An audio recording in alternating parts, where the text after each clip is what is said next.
اللہ تبارک و تعالی نے اسلام کو جب کامیابیاں اور کامرانیاں عطا کیں اور نبی پاک صلی اللہ تعالی علیہ وسلم کے دین کو اللہ نے غلبہ عطا کیا تو 9 ذی الحج میں حج فرض کیا گیا۔ حج اس سے پہلے بھی کیا جاتا تھا، قرآنی شریعتوں میں بھی حضرت ابراہیم علیہ السلام کے طریقے پر حج ہوتا تھا۔ پھر کفار مکہ نے، قریش مکہ نے اس میں کچھ غلط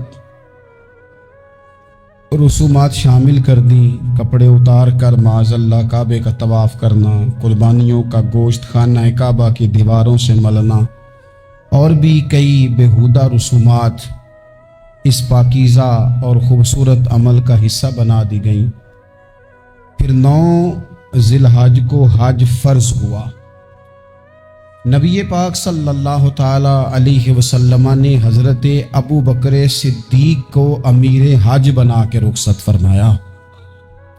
دیکھیں کہاں کہاں محبوب انہیں اپنا نائب بناتے ہیں۔ اب 9 کو تو حضور نے حضرت ابو بکر صدیق کو امیر حج بنایا اور پھر اعلان فرمایا، جہاں جہاں مسلمان آبادیاں تھیں وہاں اعلان کر دیا گیا کہ آئندہ سال رسول پاک علیہ السلام خود حج کے لیے تشریف لے جائیں گے۔ اب ایک بڑی تعداد مسلمانوں کی جمع ہونے لگی۔ ذی قعدہ کے آخری ایام میں ہزاروں کی تعداد میں لوگ مدینہ شریف میں جمع ہو گئے۔ ظہر کی نماز کی ادائیگی کے بعد سیرت نگار کہتے ہیں کہ 28 ذی قعدہ تھی، نبی پاک علیہ السلام ظہر پڑھ کے حج کے لیے نکلے، اور جہاں آج ذوالحلیفہ ہے، ابیار علی جس جگہ کو کہتے ہیں، میقات مدینہ بھی کہا جاتا ہے، وہاں اللہ کے محبوب نے پہلے رات گزاری۔ وہیں پہ نبی پاک صلی اللہ تعالی علیہ وسلم نے احرام باندھا، حضور تشریف لے گئے۔ یہ حج قران تھا۔ نبی پاک صلی اللہ تعالی علیہ وآلہ وسلم کے ساتھ اس طرح لوگ امڑ کے آئے، جہاں جہاں سے لوگ تھے مسلمان وہ سارے جمع ہوئے حضور کے ساتھ اللہ کی بارگاہ میں حاضر ہونے کے لیے۔ 1,40,000 صحابہ، یہ ایک ہی دفعہ صحابہ کا اتنا بڑا مجمع جمع ہوا ہے، ایک ہی دفعہ۔ اور حضور علیہ السلام کی خواہش تھی کہ یہ سارے لوگ وہاں پہنچیں۔ محبوب کریم علیہ السلام 4 ذی الحج کو حضور علیہ السلام نے طواف کیا، صفا مروہ کیا، احرام نہیں کھولا، قربانیاں ساتھ تھیں، چونکہ یہ حج قران تھا۔ اللہ کے رسول صلی اللہ تعالی علیہ وآلہ وسلم نے پھر 8 ذی الحج کو ظہر کی نماز جا کے منا کے میدان میں ادا کی۔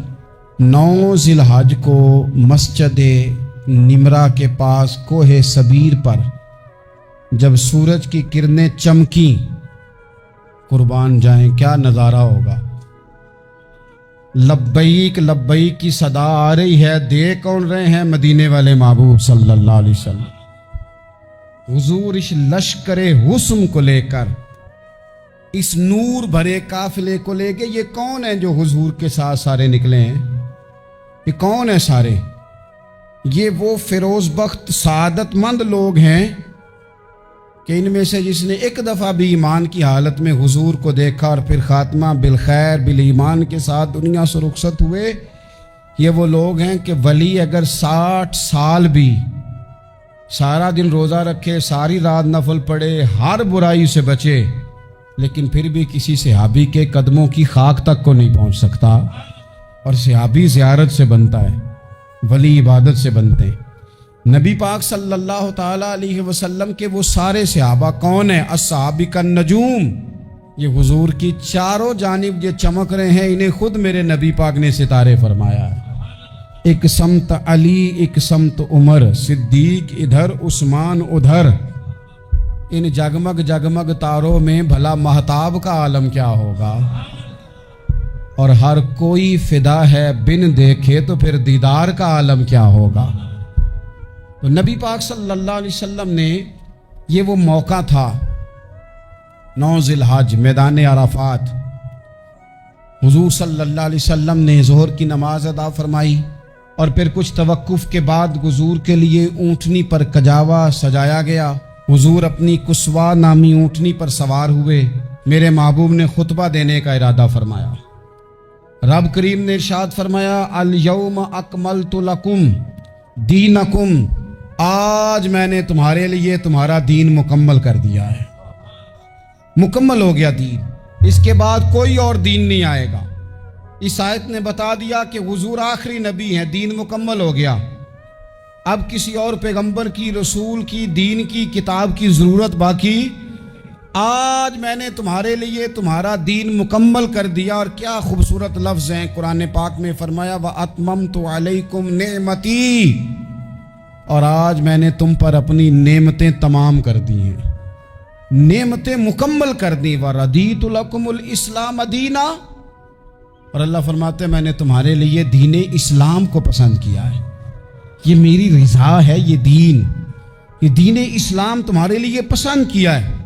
कुरान पाक में रब ताला ने मुनाफिकीन, मुशरिकीन और कुफ़ार के आमाल की बुनियाद इस तरह की बताई है कि जिस तरह पत्थर पर थोड़ी गर्द पड़ जाए, ज़रा हवा का झोंका है या बारिश आए तो पत्थर साफ का साफ हो जाता है। इनके अमाल इस तरह के हैं। उस खैर का क्या मतलब कि जिस खैर में ईमान ही शामिल नहीं। जब तक बंदा मोमिन ना हो उसका कोई अमल भी अल्लाह की बारगाह में काबिल कबूल नहीं होता। ये आयत नाजिल हो गई, फरमाया दीन मुकम्मल हो गया। ओ मेरे भाइयों, खुदा रा सोचो, कोई शय मुकम्मल नहीं दुनिया में, कोई शय भी। करोड़ों का मकान बना लो फिर भी कोई ना कोई नुक्स निकल ही आता है। कोई दुनिया में शय मुकम्मल है ही नहीं। अगर कुछ शय मुकम्मल है तो वो मदीने वाले रसूल का दीन मुकम्मल है। मुकम्मल, जब हम कहते हैं ना मुकम्मल दीन, तो लोग समझते हैं तो शायद सादी सी बात है। ये वो वाली बात है जो दुनिया में कहीं नहीं पाई जाती। जब ये आयत नाजिल हुई थी ना, तो बुखारी में मौजूद है, एक बहुत बड़ा यहूदियों का आलिम हज़रत उमर फारूक रदी अल्लाह ताला अन्हु से कहने लगा, ये जो तुम पर आयत नाजिल हुई है ना कि दीन मुकम्मल हो गया, ये अगर हम पर नाजिल होती ना, तो जिस दिन ये आयत नाजिल हुई होती हमने हर साल उसी दिन को ईद बना लेना था कि दीन मुकम्मल हो गया। अल-यौम अकमलतु लकुम दीनकुम, दीन मुकम्मल हो गया। हम तो ईद बना लेते। तो हज़रत उमर कहने लगे हम पर भी बड़ा फजल है। जिस दिन आयत नाजिल हुई थी अरफा का दिन भी था और जुमे का दिन भी था। एक नहीं दो ईदें थी मुसलमानों की, दो ईदें थी मुसलमानों की, दो। अजीज भाई, दीन मुकम्मल अल्लाह ने दिया। और हज़रत अब्दुल्लाह इब्न अब्बास रदी अल्लाह ताला अन्हु ने तो एक मकाम पे इसका जिक्र भी कर दिया। जब उनसे किसी यहूदी ने कहा ना ये आयत हमें मिलती तो हम ईद मनाते, तो फरमाया तुम एक मनाते ना, हमारी दो थी उस दिन। जुमा भी तो मुसलमानों की ईद का दिन है ना। बहुत सारे लोग हैं बेचारे जो कहते हैं इस्लाम में ईदें सिर्फ दो हैं, और वो भी सिर्फ परेशानी उन्हें ईद मिलादुन नबी वाले दिन होती है, उसके आगे पीछे नहीं होती। हालांकि नबी पाक अलैहिस्सलाम ने कहा हर जुमा भी ईद है, खुद हुजूर ने फरमाया, लेकिन वो अड़ जाते हैं कि नहीं ईदें सिर्फ दो ही हैं। भाई आप ये कह सकते हैं कि इस्लाम की मारूफ ईदें दो हैं, अपने मान और मफहूम के लिहाज से जिसको यौम ईद कहा जाए वो ईदें दो हैं। तो नबी पाक सल्लल्लाहु ताला अलैहि वसल्लम ने मैदान अराफात में खुतबा दिया। ये जो वाज़ और नसीहत है ना, खुतबा तकरीर, ये दुनिया कर रही है, करती रहेगी, करती चली आएगी। और इसको मेरे नबी पाक अलैहिस्सलाम ने पसंद फरमाया। खैर की बात करने वाले को हुजूर ने दुआ दी। महबूब फरमाने लगे, अल्लाह जो मेरी हदीसें याद करके आगे पहुंचाए उसके चेहरे को तरोताज़ा रखना। ये इबलागे दीन बहुत बड़ी बात है अगर कोई खुलूस नीयत से करे। लेकिन कायनात अर्जी में वो जो हुजूर का खुतबा हज्जतुल विदा है, वो दस्तूर है, वो मंशूर है। इंसानी हुकूक पर उससे बड़ा चार्टर न पहले कभी था न कयामत तक दोबारा बन सकता है। इसको खुतबा हज्जतुल विदा क्यों कहते हैं? एक तो मतलब ये कि हुजूर ने यही आखिरी आज किया, और दूसरी बात ये थी कि इस खुतबे के थोड़े ही अरसे बाद मेरे नबी पाक ने विसाले ज़ाहिरी फरमाया। और इस खुतबे को रसूल पाक सल्लल्लाहु ताला अलैहि वसल्लम ने शुरू कहाँ से फरमाया? ये खुतबा देखें शुरू कहाँ से हो रहा है। इंसान दुनिया में मिलता भी है, जुदा भी होता है। ये जो जुदाई का वक्त होता है ना, जुदाई का, शायद बड़ी सोच समझ के कहा था हजरत मियाँ साहब ने, बड़ी गौर करके उन्होंने कहा था कि दरिया कंडे रोख ना लाइए, जो आवे रुड़ जावे। आप मैदान में दरख्त लगाते हैं तो कभी फल गिरता है तो ज़मीन पे गिरता है, उठा लेते हैं। अगर दरिया के किनारे हो तो वो तो दरिया में गिरेगा और रुड़ जाएगा, चला गया, बह गया। फरमाने लगे दरिया कंडे रोख ना लाइए, जो आवे रुड़ जावे, ते परदेसी नाल ना यारी लाइए। उदा जदों दिल करे टुर जावे, वो तो चला जाता है। ये खुतबा शुरू कहां से हो रहा है? यानी अभी आगाज़े कलाम है, बात आगे आएगी। आगाज़े कलाम है। मैं कह चुका हूं वली शायद इबादत करके बने, तकवा इख्तियार करके बने। वली अल्लाह की हराम करदा हर शय से इज्तनाब करके बने। वो जिसमें शुबा है उससे भी बचे तो फिर वली बने। लेकिन सहाबी तो हुजूर की ज़ियारत से बनता है ना, नबी पाक की ज़ियारत से बनता है। और सहाबा तो वो सहाबा थे जिनकी हर सुबह सुबह ईद होती थी, खुदा का कुर्ब हासिल था, नबी की दीद होती थी। वो तो इस तरह का माहौल था कि नबी पाक ने फरमाया हजरत अबू हुरैरा से यहीं बैठे रहते हो, थोड़ा ज़रा कभी कोई काम भी कर लिया करो, वक्फे से मिलने से मोहब्बत भी बढ़ती है। तो हजरत अबू हुरैरा उठे और सुतून के पीछे से होके वापस आ गए। फरमाया आ गए हो? अर्ज की हुजूर दिल ही नहीं लगता तो जाएं कहाँ। वो जो हुजूर से आके कहते थे ना या रसूल अल्लाह सल्लल्लाहु अलैहि वसल्लम, हजरत सोबान बिन मालिक, हुजूर ने फरमाया परेशान परेशान दिखाई देते हो। कहा या रसूल अल्लाह एक बात परेशान करती है। कहा वो क्या? अर्ज की हुजूर दिल बेचैन होता है तो ज़ियारत को आ जाता हूँ। आज एक अजीब ख्याल आया है, अजीब ख्याल आया है। और उसने अजीब रंग तबीयत में भर दिया है। फरमाया तुम्हें क्या ख्याल आया? अर्ज की या रसूल अल्लाह सल्लल्लाहु अलैहि वसल्लम आज ख्याल आया है कि सोबान है, तू हुजूर का गुलाम है, जन्नत तो हुजूर के सदके मिलेगी, लेकिन यह है कि हुजूर तो होंगे ना नबियों के साथ, तुझे मिलेगी पर मिलेगी तो गुलामों के मोहल्ले में ना। दिल में ख्याल आया कि वहां ज़ियारत भी होगी कि नहीं। ओ जन्नत मेरे किस कारी जिथे यार नजर ना आवे, ज़ियारत भी होगी कि नहीं। हुजूर की बारगाह में जब हजरत सोबान ने अर्ज की तो रब करीम ने फरमाया महबूब जो तेरी और तेरे रब की इताअत करे ना, उलाइकान अमल्लाहु अलैहिम मिनन नबिय्यीन वस्सिद्दीकीन वशुहदाए वस्सालिहीन। फरमाया उनको अल्लाह नबियों के, सिद्दीकीन के, शुहदा और सालिहीन के साथ ही जन्नत में इकट्ठा फरमाएगा। वो इकट्ठे रहे। तो जिनको तो जन्नत में भी हुजूर की ज़ियारत के बगैर चैन नहीं था, उनको हुजूर ने खुतबा हज्जतुल विदा शुरू करते वक्त पहला जुमला पता क्या कहा? हुजूर ऊंटनी पे है, एहराम बांधा हुआ है, 1,40,000 कमोबेश गुलाम सामने खड़े, अरफात का मैदान। महबूब फरमाने लगे पहला जुमला, जो दर्द वाले थे वो तड़प गए, ये सारे दर्द वाले थे लेकिन कुछ ज्यादा मिजाज शनास थे। महबूब ने पहला जुमला कहा। हुजूर फरमाने लगे लोगों जिस तरह आज इकट्ठे हुए हैं शायद इसके बाद दोबारा हम इकट्ठे ना हो। पहला ऐलान ही कर दिया कि ये तुम्हारे साथ जो आज खुतबा है ना, इसमें इशारा दे दिया कि दोबारा नहीं जमा होगे, अगला हज नहीं करना, बस खत्म हुई बात। ये आखिरी पहली बात ही हुजूर ने ये बयान की। अब वो इतने दिल नरम हो गए हुजूर की बात सुन के, आंखों में आंसू इस तरह आ गए, तबीयत का मिलान इतना बढ़ गया कि हर एक का दिल कशकोल बन गया।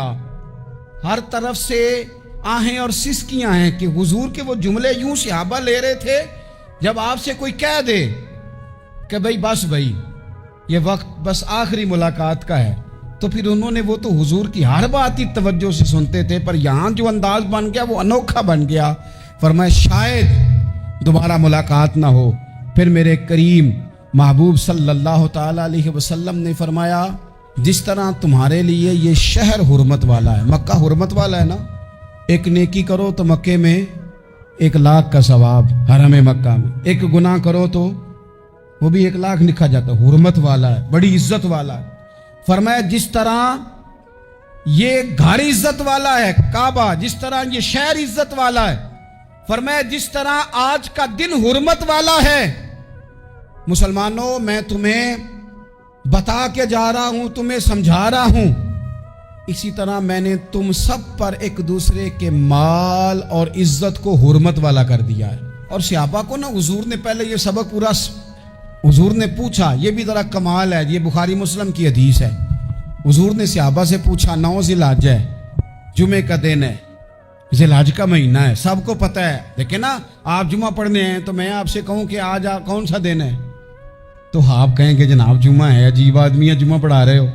लेकिन जो सहाबा का अंदाज है वो और है। हुजूर ने पूछा आज ये कौन सा महीना है,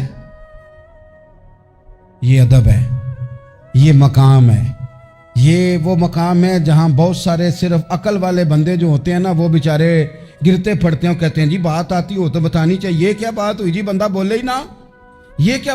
लेकिन कुछ लोग ऐसे हैं जिनका धारा अदब कुछ और होता है, उन्हें ढेरों बातें भी आती हों तो हर जगह बात करने की नहीं होती, सब जगह कहानियां सुनाने की नहीं होती। हुजूर ने फरमाया कौन सा महीना है, कुर्बान जाए भैया को जुबान होके कहने लगे वल्लाहु व रसूलहु आलम, अल्लाह जाने अल्लाह का रसूल जाने। सानू ते कैद सज्जन दा गहना है, ओ जिंज रखे असा उंज रहना है, हमें क्या पता। पूछा किसी ने, लिखा है सूफिया ने, किसी ने पूछा तुम्हें पता नहीं, कहने लगे चुप कर, हमें क्या पता कौन सा महीना है। तो हुजूर ने फरमाया आज तारीख कौन सी है, भाई साहब को पता था ना 9 ज़िलहज को हज होता है, कौन सी तारीख है, कहा वल्लाहु व रसूलहु आलम, अल्लाह जाने अल्लाह का रसूल जाने, कुर्बान जाए। हुजूर ने पूछा दिन कौन सा है, सबको पता है जुम्मा है, कहने लगे वल्लाहु व रसूलहु आलम, अल्लाह जाने और अल्लाह का। वो सहाबा बता क्यों नहीं रहे, तो अहले मोहब्बत कहते हैं सहाबा का जवाब ये था हमें कोई महीनों से गरज है, हमें कोई दिन से गरज है, हमें कोई तारीख से गरज है। हाजियो आओ शहनशाह का रोजा देखो, काबा तो देख चुके, काबे का भी काबा देखो, हमें तो महबूब से गरज है।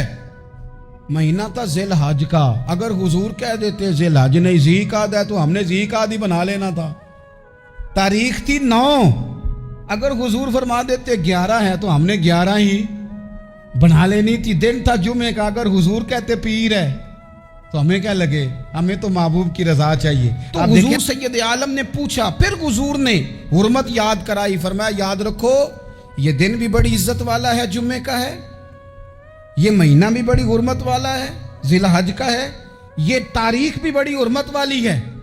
लेकिन फरमाया जिस तरह इस दिन की, इस शहर की, इस महीने की तुमने इज्जत करनी है, इसी तरह एक दूसरे के माल का, एक दूसरे की इज्जत का तुमने पास करना। मुसलमान भाइयों, खुदारा ये हुजूर कह रहे हैं यार, नबी पाक ने काबा के सामने खड़े होके फरमाया बैतुल्लाह तेरी बड़ी शान है, तेरा बड़ा मर्तबा है, लेकिन फरमाया मेरे मोमिन की इज्जत रब की नजर में काबे से भी ज्यादा है। हम कैसे बैठ के यार, हम कैसे जुर्रत करते हैं किसी की पगड़ी खोलने की कोने में बैठ के, हम अपने घर बैठ के किसी पर तबसरा कर गए, किसी बंदा मोमिन की इज्जत उछाल गए, बिल्कुल पता नहीं था बात का, और हमने कहानी बना दी पूरी की पूरी। खुदारा हुजूर ने तो खुतबा हज्जतुल विदा में पहला सबक ये दिया था कि मेरे जाने के बाद एक दूसरे की इज्जत करना, और इसी खुतबे में एक जगह पे फरमाया ये ना हो कि मेरे जाने के बाद तुम एक दूसरे की गर्दनें मारने लग जाओ, एक दूसरे की इज्जतों का ख्याल करना, पास करना। मुसलमानों, मेरे अजीज भाइयों, बुजुर्गों, इज्जतों का दिफा शुरू करें। थोड़ी देर के लिए अपनी जुबान लोगों के ऊपर तबसरा करने से कंट्रोल में लाएं। तो कमजोरियां तो सब जगह होती हैं, लेकिन उन कमजोरियों की वजह से आपस में बुग़्ज़ पैदा कर लिया जाएगा। और फिर कमाल बात है ना कि अपनी सारी कमजोरियों समेत अपने आप से प्यार है, अपने आप से मोहब्बत है, और दूसरे की एक का पता चल जाए तो हमें घिन आने लग जाती। तो हुजूर ने खुतबा हुज्जतुल विदा के मौके पर यह बात इरशाद फरमाई। दूसरा हुजूर ने फरमाया लोगों याद रखना, ये खुतबा हज्जतुल विदा में नबी पाक ने फरमाया, ये हुजूर खुतबा दे रहे हैं, और उस वक्त दे रहे हैं जब हुजूर सहाबा को बता चुके हैं कि ये आखिरी मुलाकात है। ये दूर दराज से आए हैं, उनको बताया है कि ये मेरी तुम्हारी जो मजलिस है, जो महफिल है, जो तुमसे बात हो रही है, ये आखिरी है। महबूब फरमाने लगे लोगों याद रखना कयामत कायम होगी। इन जुमलों का हुस्न मुलाहिजा कर लें। फरमाया कयामत कायम होगी, तुम अपने रब से मुलाकात करोगे, और फरमाया तुम्हारा रब तुमसे तुम्हारे आमाल के बारे में पूछेगा। ये खुतबा हज्जतुल विदा में करीम ने फरमाया, सुबह तुम उठे क्या अमल किया, अल्लाह पूछेगा। کسی سے ملاقات ہوئی، طرز کیا تھی، سوچ کیا تھی، اللہ پوچھے گا۔ لین دین میں کیا معاملات تھے، تمہارے اعمال کے، اللہ سے ملاقات ہوگی، وہ کھڑا کر کے پوچھے گا۔ اور حدیث میں کئی جگہ پہ حضور نے فرمایا وہ تم سے سوال کرے گا، تمہیں جواب دینا ہے۔ میرے عزیز بھائیوں، تیار رہنا چاہیے، تیار۔ کتنا مشکل کام ہے۔ اور ایک مقام پہ حضور نے فرمایا جس سے اللہ نے حساب مانگا وہ تو الجھ گیا، دعا کرو وہ حساب مانگے ہی نہ، بے حساب ہی بخشش فرما دے۔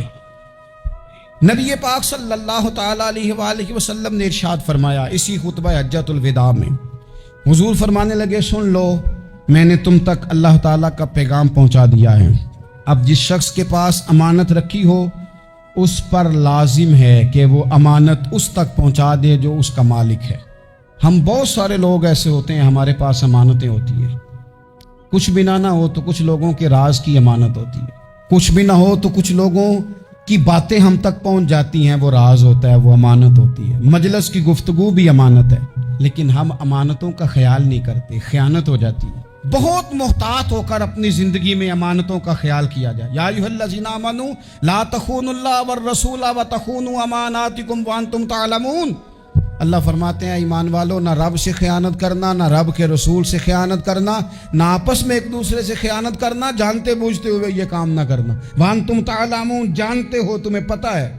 کبھی بھی بددیانتی کا مظاہرہ نہ کریں اپنی زندگی میں۔ حضور نے خطبہ حجۃ الوداع کے موقع پر فرمایا میں نے آج جاہلیت کے سارے سود ختم کر دیے۔ نبی پاک میدان عرفات میں کھڑے ہو کے فرمانے لگے جس بندے نے بھی کسی سے پیسے لیے ہیں وہ اصل رقم دے گا، زائد نہیں دے گا۔ حضور کے بڑے قریبی تھے ایک، فرمایا انہوں نے بھی کچھ لوگوں سے پیسے لیے ہوئے، چونکہ وہ سب لوگ کرتے تھے، حرام ہی نہیں تھا۔ فرمایا میں ان کو بھی حکم دیتا ہوں کہ یہ اصل رقم وصول کریں گے، کسی سے ایک پائی بھی زیادہ وصول نہ کریں گے۔ نبی پاک صلی اللہ تعالی علیہ وسلم نے خطبہ حجۃ الوداع میں ایک باریک بات حضور نے بھی، یہ آپ نے ضرور سمجھنی ہے، بالخصوص جو لوگ تھوڑا دین پر عمل کر رہے ہیں، جن کا لبادہ مذہبی ہو گیا، جنہیں لوگ حضرت صاحب، قاری صاحب، علامہ صاحب، مفتی صاحب، حاجی صاحب، بزرگوں کہہ کے بلاتے ہیں، وہ اس پر توجہ کریں۔ میرے نبی پاک صلی اللہ علیہ وسلم نے خطبہ حجۃ الوداع کے موقع پہ ارشاد فرمایا لوگو، شیطان اب مایوس ہو گیا ہے، وہ تم سے بتوں کی پوجا نہیں کرا سکے گا، ہاں وہ تمہیں چھوٹے چھوٹے گناہوں میں مبتلا کرے گا، وہ تم سے چھوٹے چھوٹے عیب کرائے گا، تم سمجھو گے یہ تو غلطی کوئی نہیں، فرمایا اس سے بچ کے رہنا۔ اب وہ مایوس ہو گیا، بتوں کی پوجا نہیں کرا سکتا، تمہیں اپنی پوجا نہیں کرا سکتا، لیکن چھوٹی چھوٹی غلطیاں، ایک مقام پہ فرمایا نا چھوٹا گناہ ہونا تو مومن اسے پہاڑ سمجھتا ہے، اتنا بڑا ہو گیا، اور منافق کہتا ہے یہ تو کچھ بھی نہیں۔ تو اپنی زندگی کے اندر چھوٹی چھوٹی کوتاہیاں، اللہ تبارک و تعالی ہمیں رائی کے دانے کے برابر بھی غلطی کرنے سے محفوظ فرمائے۔ نبی پاک صلی اللہ تعالی علیہ وسلم نے اسی موقع پر ارشاد فرمایا لوگو اللہ سے ڈرتے رہنا، اور میں تمہیں عورتوں کے ساتھ بھلائی کی وصیت کرتا ہوں۔ فرمایا رب نے تمہیں اختیار دیا ہے، عورتیں تمہارے سپرد کی ہیں، ان سے اچھا سلوک کرنا۔ فرمایا اگر کبھی کوئی ان پر تمہیں سختی کرنی بھی پڑے تو اتنی کرنا جتنی ان کی غلطی ہو، ان سے درگزر کرنا، ان سے پیار کرنا۔ اسلام نے خاتون کو باقاعدہ حقوق دیے، باقاعدہ۔ صحیح بخاری میں حدیث ہے، یہ جو نوجوان ہیں، مطالعہ کرنے والے، پڑھنے سننے سمجھنے والے، یاد رکھا کریں ان چیزوں کو۔ حضرت بریرہ رضی اللہ تعالیٰ عنہ حضرت عائشہ صدیقہ کی کنیزہ ہیں۔ حضرت مغیث رضی اللہ تعالیٰ عنہ ایک صحابی ہیں، ان کی وہ اہلیہ ہیں، وہ اپنے خامد سے علیحدگی چاہتی تھی، ان کے خامد بڑی محبت کرتے تھے، علیحدہ ہونا نہیں چاہتے تھے، خاتون رہنا نہیں چاہتی تھی۔ انہوں نے بڑی سفارشیں کرائیں کہ میرا خامد، میری بیوی مجھ سے صلح کر لے، حالانکہ وہ خاتون کنیز ہیں، خادمہ ہیں، کوئی بڑے قبیلے سے بظاہر تعلق نہیں۔ بالآخر انہوں نے گزارش کی، سیدہ عائشہ صدیقہ رضی اللہ تعالیٰ عنہ سے کہا کچھ اور ذرائع اختیار کیے۔ حضرت مغیث نے رضی اللہ تعالیٰ عنہ، ان کے شوہر نے، کہ نبی پاک علیہ السلام کی خدمت میں عرض کریں حضور میری سفارش کریں کہ یہ مجھ سے صلح کر لیں۔ تو نبی پاک علیہ السلام نے حضرت بریرہ رضی اللہ تعالیٰ عنہ جو کنیزہ ہیں، خادمہ ہیں، ان کو بلا کے کہا تمہارا خامد صلح کرنا چاہتا ہے۔ یہاں برادری کا بڑا کے کہتا ہے پتر وہ میری بھی نہیں تو گال رکھنی، وہ میرے ککھاں دا بھی نہیں تو، وہ کیا کہہ رہے ہیں آپ؟ اللہ نے اسے حق دیا ہے، اور جسے حق اللہ دے اس کا رسول دے، اس سے کون ہوتا ہے کوئی حق چھیننے والا؟ نبی پاک صلی اللہ علیہ وسلم نے حضرت بریرہ سے کہا تمہارا خامد صلح کرنا چاہتا ہے اور وہ روتا ہے تمہارے لیے اور اس نے بڑی سفارشیں کی ہیں، تم اس سے صلح کر لو۔ حضرت بریرہ رضی اللہ تعالیٰ عنہ عرض کرنے لگی یا رسول اللہ صلی اللہ علیہ وسلم آپ جو حکم کریں میں حاضر ہوں، ایک بات پوچھ سکتی ہوں؟ ایک گزارش کر لوں؟ ایک صرف حضور میرا بولیا چولیا معاف کری، ایک بات کر لوں؟ تو کہا کرو۔ عرض کی یا رسول اللہ یہ آپ کا حکم ہے یا مشورہ ہے؟ یہ محبوب کی بات ہے، محبوب کی۔ کوئی بزرگ کیوں جبر کرتا ہے کسی پہ؟ کوئی حضرت شیخ کیوں کہتے ہیں زبردستی عورت کو کہ تو جا؟ نبی پاک صلی اللہ علیہ وسلم نے فرمایا صلح کر لے۔ یا رسول اللہ ایک بات عرض کروں؟ کرو۔ حضور حکم ہے کہ مشورہ ہے؟ تو نبی پاک نے فرمایا نہیں مشورہ ہے۔ تم عاقلہ ہو، بالغہ ہو، اسلام تمہیں با اختیار کرتا ہے، چاہو تو رہو چاہو تو خلا لے لو۔ عرض کرنے لگی حضور اگر مشورہ ہے تو پھر میں مغیث سے صلح نہیں کرنا چاہتی۔ میرے محبوب نے فرمایا تو جس حال میں راضی ہے میں بھی راضی ہوں۔ ٹھیک ہو گئی بات، ختم ہو گئی۔ حضور نے کوئی زور نہیں، اتنے اسلام حقوق دیتا ہے عورت کو، کسی کو اجازت نہیں کہ وہ جبر کرے، وہ ظلم کرے۔ میں آ گیا ہوں صلح نہیں کرنی، بے تو کیوں آیا ہے؟ تو نے وقت گزارنا ہے، جانے وہ خامد کس طرح کا ہو۔ تو نبی پاک صلی اللہ علیہ وسلم نے خطبہ حجۃ الوداع کے موقع پر فرمایا عورتوں کے ساتھ اچھا سلوک کرنا